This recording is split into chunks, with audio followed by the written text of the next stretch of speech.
At the end of the day, it's not about what you have or even what you've accomplished. It's about what you've done with those accomplishments. It's about who you've lifted up, who you've made better. It's about what you've given back.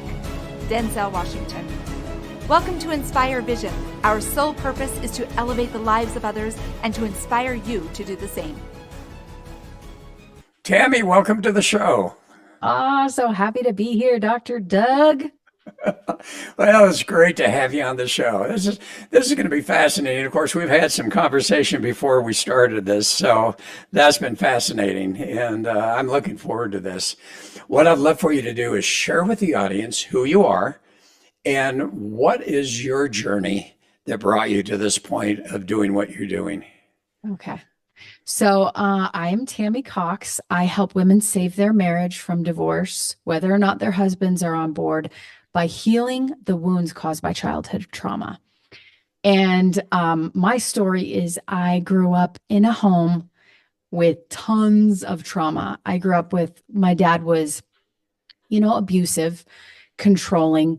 A lot of the religious trauma, how I told you I come from a very religious background, but it was religion with tons of control. Like, you can't do this, put us in a bubble, And fast forward, when I was 11, my father ended up dying of AIDS. And I all of a sudden was privy to a whole mysterious side I had no idea about. So basically, I spent my teen years very, very angry, very, very, I was filled with rage, really, with unforgiveness, like you name it. So by the time I was 19, I was on a downward spiral, and it was one of the first times I was severely depressed and suicidal.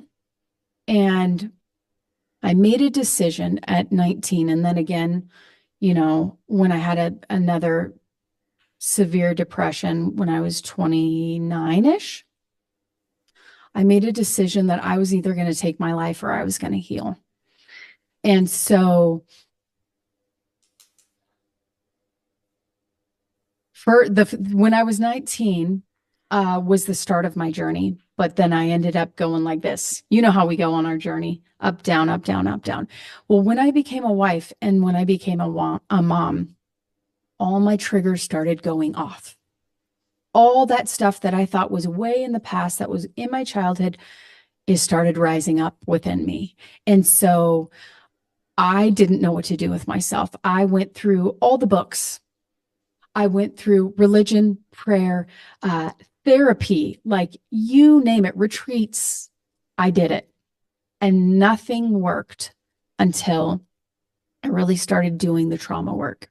And that was when I started digging into my trauma.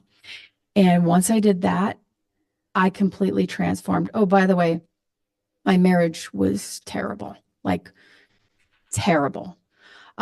So once I healed and transformed, my marriage transformed, my family unit transformed. And that's when I was like, oh, this is it. This is what I've been searching for. And so obviously I want to help myself. So I help women who are in the same position that I was in, where all their traumas are coming up. They have no idea what's going on. They've tried all the things and nothing has worked. And they think it's their husband, but it's not. It's them. It's him too, but it's them. And so that's who I serve, and that's what I love to do. Well, and it's fascinating as you talk about different causes for those limiting beliefs, and how do they affect now? And we're going to talk about women because that's your main focus, but obviously this is totally relevant to men too. It's just that they don't have quite the right brain to get in and really do the work as hard as women do. But how do you find? Well, first of all, I want to go back, and this is a very delicate subject, is the suicide. Yeah. But I would like for you to share with the audience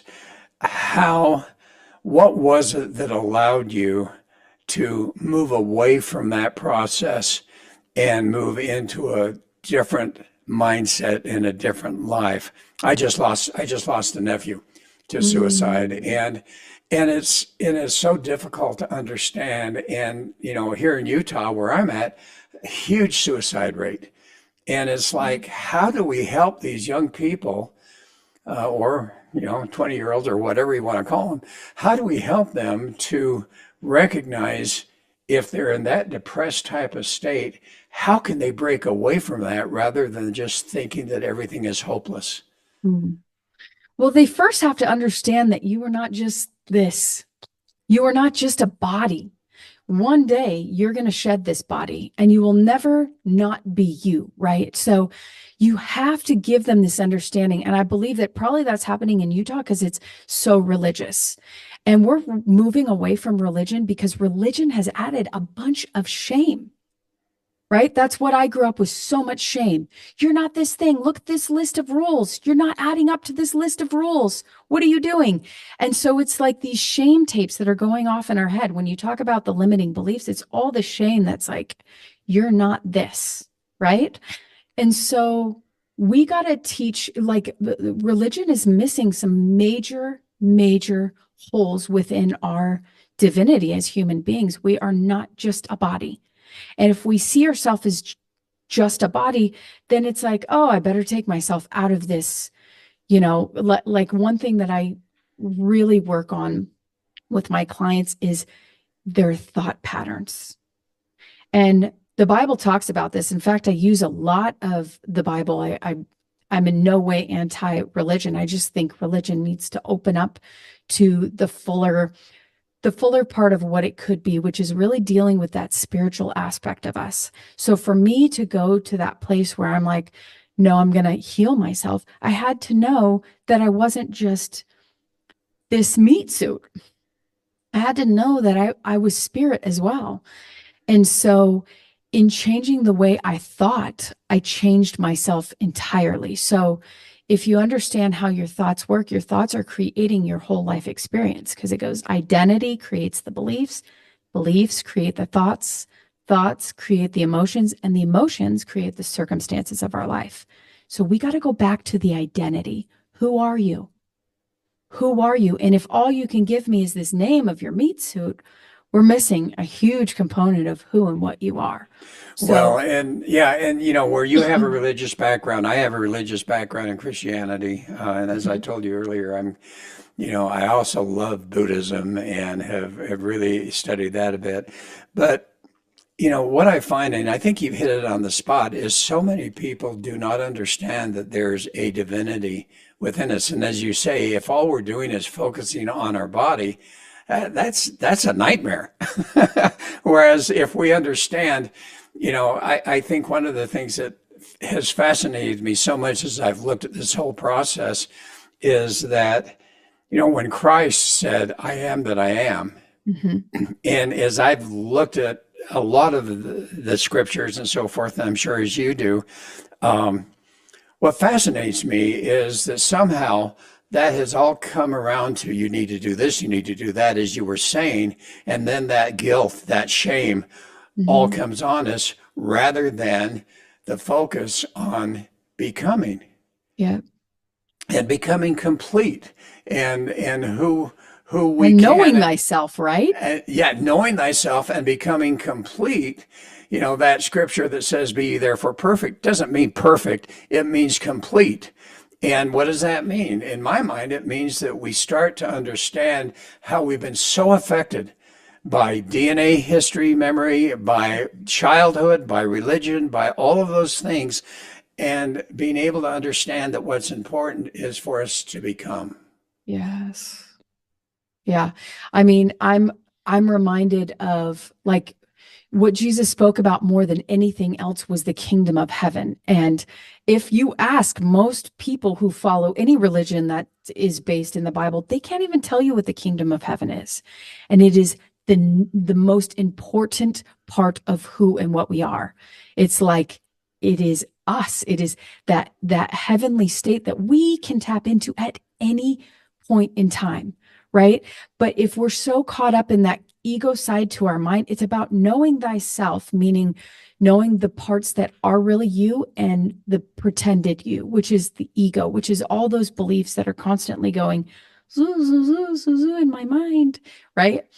And this takes me to one thing I do for my clients that I think changes them more than anything else. It's identifying the major limiting beliefs. We call them commands, life commands in my line of work, but it's identifying the life commands that are really running the show.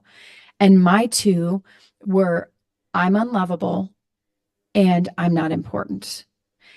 And once I found them, I saw all the different places in my life that I made those true for myself. Well, and They were creating all of it. let's talk about that for a minute because, you're unlovable, that type of thing. What did you see happening in your life that were the results of that, which you didn't realize until, you figured it out? What experiences were you having in your marriage and all of those type of things that when you finally look back, you realize it had to do with those limiting beliefs of I'm not lovable?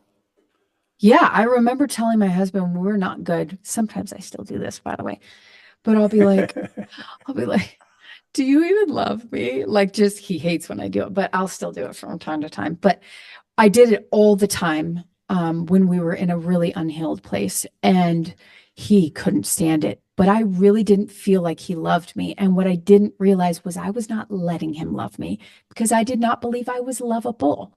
When you tell someone who believes so strongly that they are unlovable, it just bounces right off. In fact, it made me not trust people that told me that they loved me. So it wasn't until I went back. So we do this process to neutralize the trauma, and we basically go back to the traumatic events, and we do it in the first 5 years because that's where your entire personality was developed. So we go back to the earliest memories. And so for me, these commands came up in every one of my traumatic events. And just know that a traumatic event doesn't have to be an accident. It doesn't have to be this huge thing. It could be something so simple. But in every traumatic event, I had both those commands that were always highlighted. And so what happens is when we're in this high state of negative emotion, we create this belief and it gets stamped onto our subconscious mind, and it basically stays there forevermore. So we need to figure out those ones that are very specific to us in order to override them with the truth. So for me, it was when, like, my dad would spank us, but they were very abusive rituals that he would use. And so those were major traumas for me. But then I had small ones. Like I had this one around my own safety, and it was just basically my dad getting an IV. And my little tiny mind came up with this belief that I'm not safe or my future's not safe just from that event. It wasn't anything significant.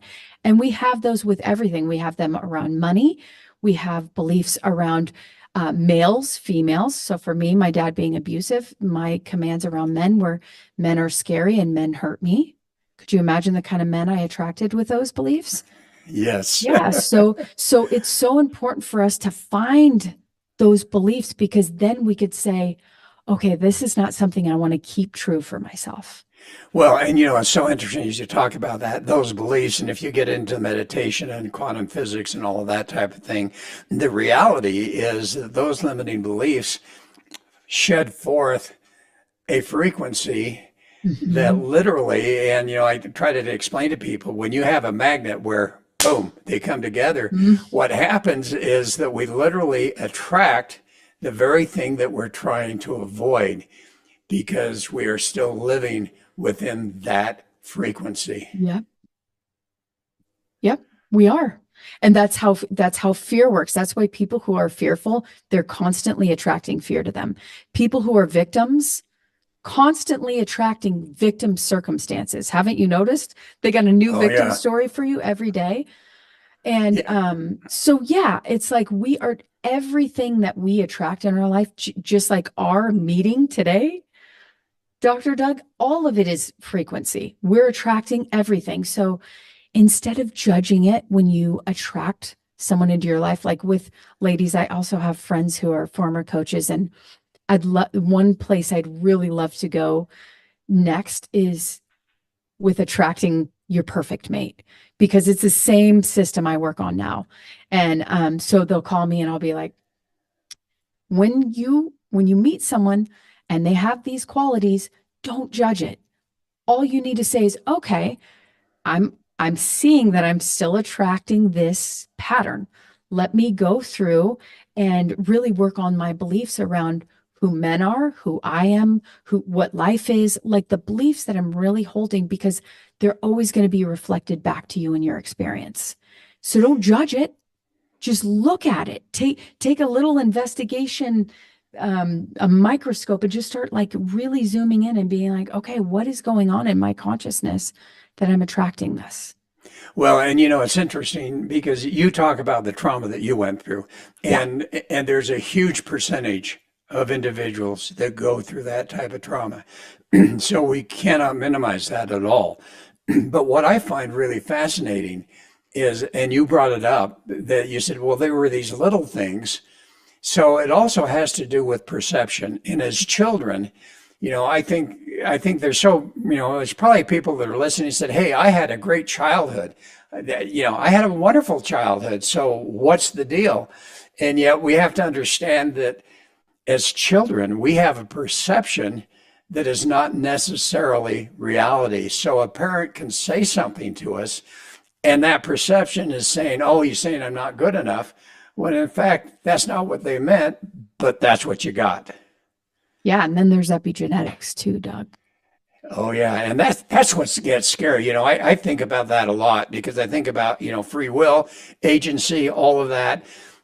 People talk about that, but the reality is how much do we have when we have those DNA memories from past generations that are still within us that from time to time, because of epigenetics, will come up, and it won't even be our memory. It will be an ancestor's memory, and yet we're experiencing it. I tested this one. So I had a father that was really scary, right? My daughter doesn't. My mom had a father that was very scary. My second daughter, I only tested this in one of my children, but she has the same. Her dad is docile, sweet, mellow, like nothing like my dad, right? But she has the same beliefs about men, which I work on with her, which is men hurt me and men are scary. And so because I really wanted to know, not all my daughters have that. I have three daughters. They don't all have the same beliefs, but they are pulling from our lineage. But the beautiful part about epigenetics, if you've really done your research, we can turn off all the markers with our healing. When we go in, we healed generations back as far as generations forward. So it's a very powerful thing. It's the one thing I say, it's the greatest gift you can give this world is to heal yourself, because you will heal your lineage. And I don't know that people understand that. I've got I think a great story about that. But I Ooh. come from a family of six children, Uh-huh. right? Five boys and then one girl. My dad literally growing up was had a belt taken to him often by his father. Mm-hmm. And so, and I know that probably went on for generations in the past. And I watched, now that I'm adult and I look back, my dad and my mom never spanked us. Now, here you have five boys that are going to drive you crazy. They never spanked us at all. And because of that, in my family now, in my extended family with my brothers and my sister, guess what? No one gets spanked. There's not that physical abuse anymore. And so I think what you said is so important, that literally we can change the future generations just by consciously realizing, like my dad did, that I'm going to change this pattern. And by doing that, now it's going to be inherited by future generations, that's not going to happen anymore. Yeah. So beautiful, right? So what do you do with women who are, struggling? Uh, how do you go back and help them to discover that early childhood or even that epigenetic memory? Well, first of all, we identify the emotion. So we have all these trapped emotions in our body, right? The good ones we want to keep there. That's the stuff we want to keep. But there's some stuff in you we need to get rid of. So our job is to really pull out the negative emotions that are trapped in there. And so we'll just I'll start by asking them questions.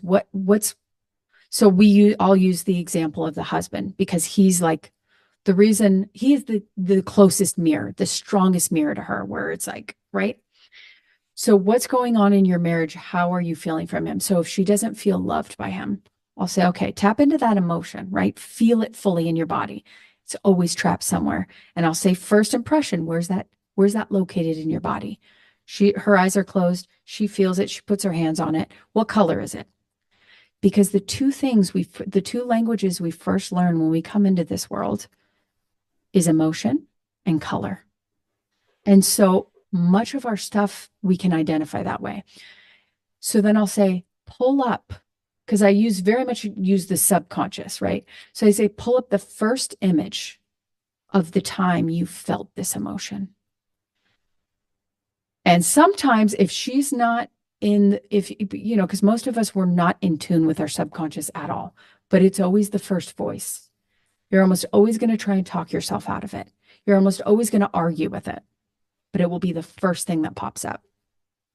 So then we go through that event. We basically neutralize the event. So we go through the event over and over again until there's no more emotion left. And sometimes I'll see them take a deep breath in. They'll take like a deep sigh or a deep breath, and then you kind of just see it pass out of the body. Well, and you're using a process that is similar to NLP, Yeah. neurolinguistic programming. Is that basically Some what you're doing? forms, some forms of Form. NLP, because it's not in all forms. There's hints of it in EMDR. It's kind of a similar process. There's some in NLP, but there's many different processes that kind of do a similar thing. Yes, yes, and absolutely. And I think the key is to be able to go in and help them to, as you say, take the influence of it off or reframe it in a way that they look at it from an entirely different perspective. But how do you help them to literally remove it? Or is it that, and then you talked about ego, you talked about consciousness. How is it that people can literally either let it go or at least minimize it enough and be aware enough that when that starts to creep up again and they start to see behavior reflecting that again, how do they get to the point where that's not happening anymore? They have to be so sick of the pain. I'll be honest with you. Some people they haven't experienced enough pain where they're just like, I'm not going to torture myself anymore. Like every time you go back to an event, you never remember it the same. You never remember it the same. Why? Because it's not a reality. It's something you created in your mind. That's why two people can go to an event and it's like, no, this happened. No, this happened. No, this happened. No, this. They all have different accounts because of, like you said earlier, it is their perception. It's through the eyes of their beliefs that they're perceiving the event. So once you change the beliefs, you can go back to an event. So I like to go back to my events and I like to remember them in a different way. Like you said, in a positive way. I don't want to demonize my dad. My dad did the best he could. He was just living his programming, right? I don't want to demonize myself. I don't want to demonize someone else. I don't want to demonize life. So for me, I create the story that I want to create. That's what I do. I go back and I create the story I want to create. And I basically set fire to the one that I distortingly created as a little tiny girl who, right, just had a different set of beliefs. I'm not that person anymore. So I create from the standpoint of what I want to experience. Well, and so you talked about your own marriage and Yeah. the fact that it was not good. There's not. And you say that you really focus on helping women to improve those marriages with or without the help of Yeah. their husband. So what was your experience and how did you see a change take place? Because a marriage is two people, it's not just one. But how did you get to the point where, because of what you did and what you were working on, that you started to see a change in that relationship I and in your started to, husband? yeah, I started to practice a different version of him. I started to practice the version of him that I wanted, and he transformed. And it started with one little practice. I just started journaling. What are the things I like about him? And when it first started, it was a very short list because I hadn't been practicing that, right? It was a very Right. short list. But that list started to grow when it became my daily practice. It started to get more detailed, and then it started to bring in emotion. And when emotion starts, you embody the emotion. I started to practice the version of him that I met and fell in love with. And I practiced it and practiced it and practiced it until I saw it. So, when Jesus talks about you're not going to be able to see something until you perceive something, right? It's been muddled with all the different translations, but basically he was Right. saying, you don't pray with this energy of like, I know I don't deserve this thing, but please, God, please give me this thing. That is not prayer. Prayer is saying, thank you for that thing I already have. Thank you. I already have it. It's mine. Thank you. Thank you. It is the embodiment. It's the knowing. It goes far beyond even belief. It's knowing it's yours.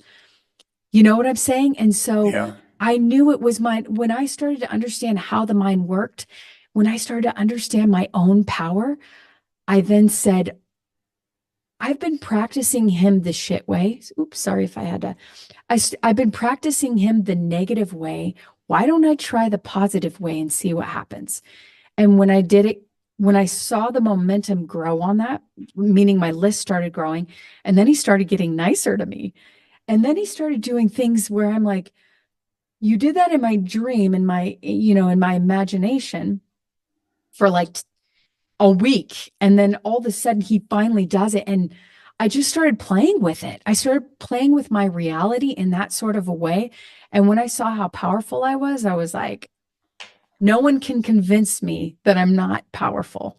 No one can convince me that my mind can't create whatever it wants because that's what I did. And what responsibility did your husband have? Nothing. I looked at him and I said, babe, I realize I've had this all wrong. I thought you were my source to happiness. I thought you were the one that needed to make me happy, and I had it backwards. I realized that I needed to make me happy, that was my job, that it was my job to do within me. And you're just a bonus. So you're forever off the hook for making me happy. And when I did that, and sometimes I have to remind myself that I do that because I Made want a to make him difference for him. responsible. I'm not saying that some of those old patterns don't come up. What I am saying is that it was a realization, it was a switch within me that I had made him my source, and that was backwards. That I had to be the source of everything that I wanted. So I be who I want to be, and he gets to level up because of it. Like lucky him. Well, Blessed and lucky guy. you talk about that, but as you know, especially with those limiting beliefs, and we were talking a little bit about that we keep attracting, that people keep attracting the same thing over and over again, particularly if they've been abused. What do you recommend? And have you ever dealt with women who are in, quote, a codependent, maybe abusive relationship?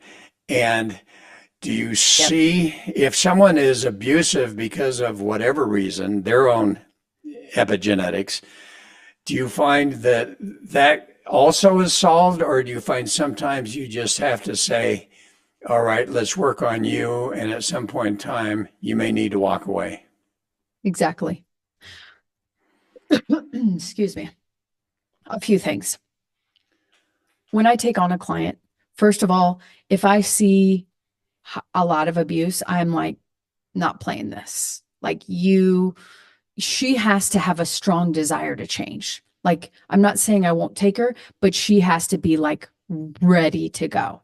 That's number one. Number two is when one changes, both changes. If you think about the couple as a little universe, right? All your relationships, it's this there's so many non-physical aspects of that relationship. That's why I could look at my husband, come in that door, and I know what kind of mood he's in. I just feel him like that. There's a universe in every relationship. You are connected to that person.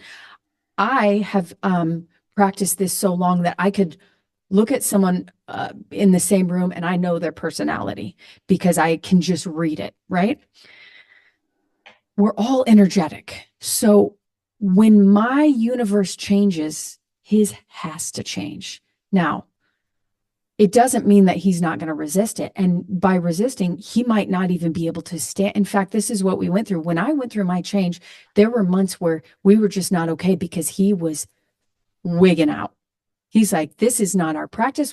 This is what we do. We fight. Why aren't you arguing with me? He had no one to argue with, Doug. Who was he going to argue with? I wasn't even there. I wasn't the same person. Right?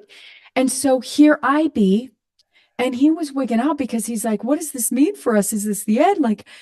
And I'm like, this is just who I be, right? And so when one person is the change, the other person has to, if they're going to be in their presence. Now, sometimes they just can't. They're just sometimes because a lot of the women that I attract are high supporters and their husband are high controllers.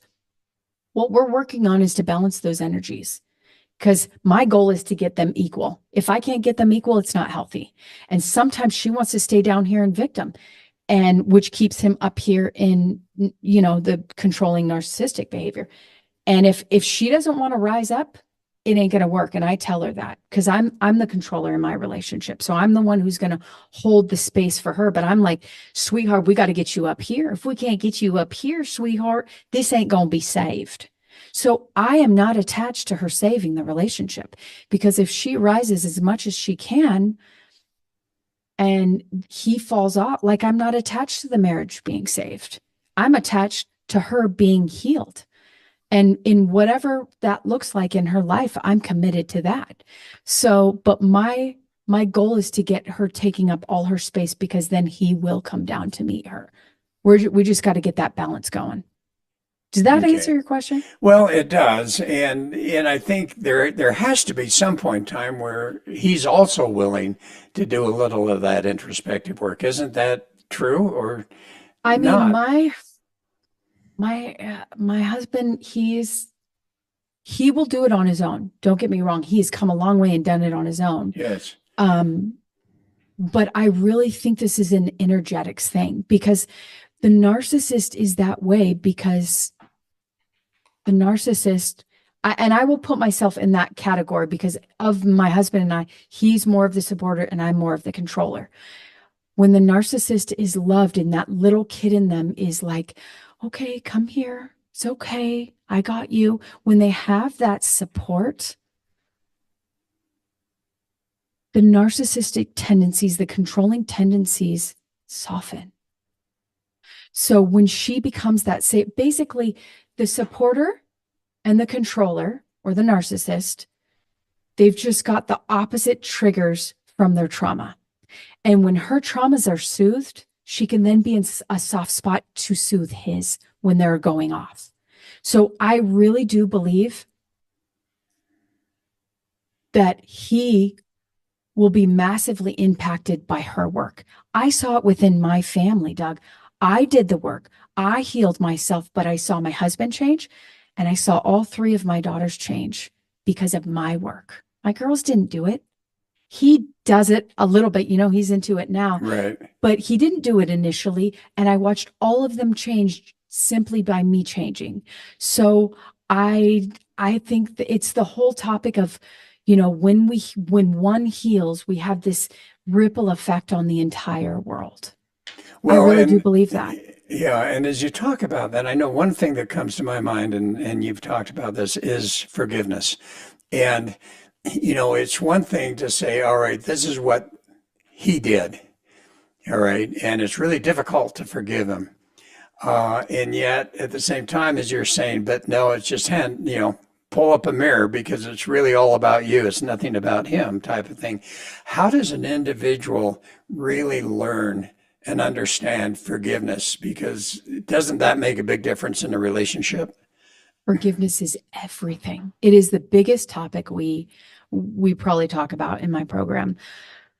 It is letting go of the negative past is all forgiveness is. Some people think it's much bigger than that. It is just letting go of the negative past. It's so simple. If I bring in the version of my husband from all the years we've been together, and I bring it all and say, "Hey, this is all the things I stored up about you. You got a lot of, shit to heal." Yeah, I know. Um, I was you waiting know, for that word again. like these are all the things you have to atone for. Here you go. If I do that on a daily basis, how am I supposed to have that dreamy, amazing relationship that I want? Like, no. And would I want him to do that to me? No. It's like unforgiveness keeps us in the toxic past. All the toxic, all the dirt, all the crap in the past, you're bringing now into the future because you refuse to forgive. Forgiveness is a gift to us. It is such a gift. And you will know that like people, the most bitter people, they just refuse to forgive and they are just stuck as victims. It keeps you a victim. So yeah, like the way that I, healed my marriage was by taking absolute 100% responsibility. How do I, you forgive yourself? that's the key. You just make the choice to do it. Okay, and you just learn to forgive yourself. You just do it. It's like you don't try, you don't say, you just freaking do it. You say, I'm forgiving because I know it's for my best interest and for the best interests of the world. And I also know that unforgiveness is not serving me in any way, shape, or form. You have to get to that place to know that unforgiveness is not serving you. Well, and how do people? I mean, I see this a lot where they struggle in their lives because they really can't forgive themselves. They And can't. it's amazing. Why? I don't know, and maybe it has to do with they've been, as you say, you were brought up in a very religious home, as was I, and yet sometimes that religion of you need to do this, you need to do that, gets to the point where that guilt and shame becomes so strong that it's very difficult for them to forgive themselves. It was very difficult for me. I'm not Was gonna it? lie. Yeah, because I believed that I was a horrible person. I hated myself. How So did yeah, it how was, how did you do it? I made a decision. I just decided. So when you make a decision, unforgiveness is like this. Some people be like, well, I thought I forgave. It's like, but every time that a negative memory comes up, what are you doing with the thought? Are you grabbing a hold of it? Are you taking it captive and saying, yeah, I'm not believing this shit anymore. Sorry, that's the third bomb I throw on you. Obviously, I have a problem. But you grab a hold of the memory because we think in pictures, right? Our subconscious mind thinks in pictures. It experiences in pictures. It creates through pictures. So the picture comes up. Oh, remember that time you did that? You grab a hold of it.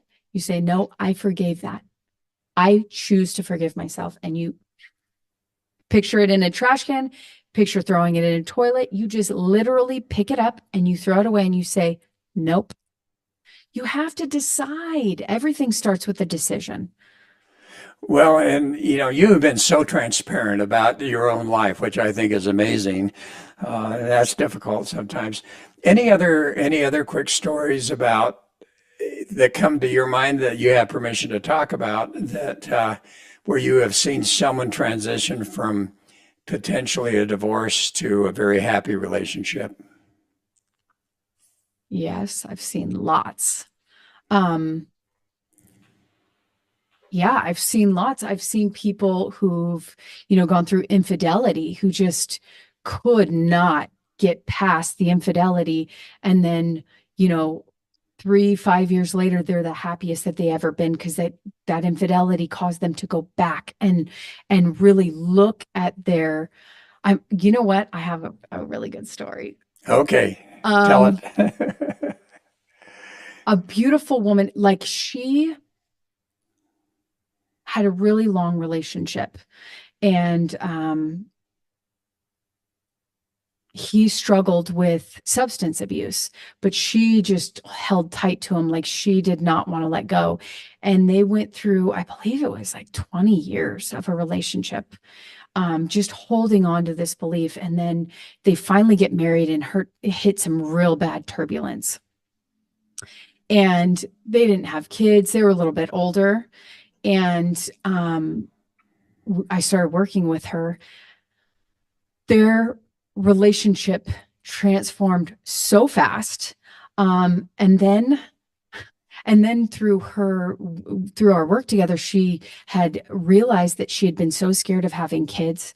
She got pregnant right away. We had one session. She got pregnant, like I swear, within a week of that Oh my session. goodness. And they now have a new baby. They are so happy. Like they are like, she's just an all-star because she did all of her homework.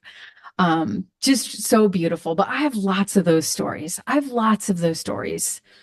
And it can be done. And I think that's the key message for the audience is that if you're willing to do it and you're not in one of those situations where the other person is never going to change, then you literally can heal that relationship. Yeah. Oh, I believe that anything's possible. Anything's possible. So as we come to a close, because this has gone by so fast, what would be a message that you'd like to share with the audience? Don't ever settle for who you are now. Always reach for that next level of yourself, because there's no limit to who you can be and what you can have. And I think that people have just been living within their limitations, and they don't see the potential. You have the potential to grab a hold of whatever it is. No relationship is lost. No relationship is like trash. I believe that it is possible for you to heal any relationship, even if that relationship does not look the same moving forward. Doesn't mean you guys stay together, but it means you have the ability to move forward and create that relationship that is what you really truly want. Oh, thank you. And the key is you heal yourself. So if you have to move away from that relationship, now you're going to attract a different relationship. Is that true? Yeah. And you're going to move away with love, though. You're going to send them away with love. Yes, because you're right. I mean, I can't tell you how many times I've heard people talk about, oh, what a bad relate, and they go on and on and on about that partner, or that ex-husband or ex-wife, and they've never really let it go. Yeah. And so they keep attracting the same thing. Yep. Yeah. I've had terrible relationships, but now I see them through a different perspective. I think all my trauma has served me so well. Like I would never regret any of it. It has been the greatest gift to my life. Well, and I think you've hit on the key is as you look back at all of those quote failed relationships, if you approach it from the standpoint of what did I learn? And what did I learn about myself? And what did I learn about my choices and so forth? As you look at that, all of a sudden it becomes a learning, and you don't have that upsetness and that anger that so often people experience. Mm-hmm. Yeah. So how do people find you? Tammy, how do people find you? I mean, I'm on all the platforms, Doug. I'm on, I'd say Instagram and Facebook are probably my biggest communities. But I could also give you a link to, I have a little mini course that's on my link tree, which is usually my free gift I give at a podcast. It's basically a mini course, how to heal your marriage. It's not very long, so people like that it's nice and short.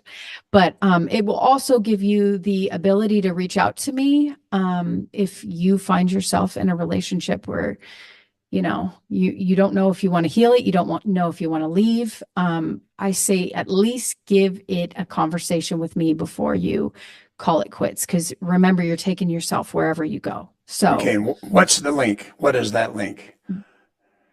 I will give it to you. I don't know it.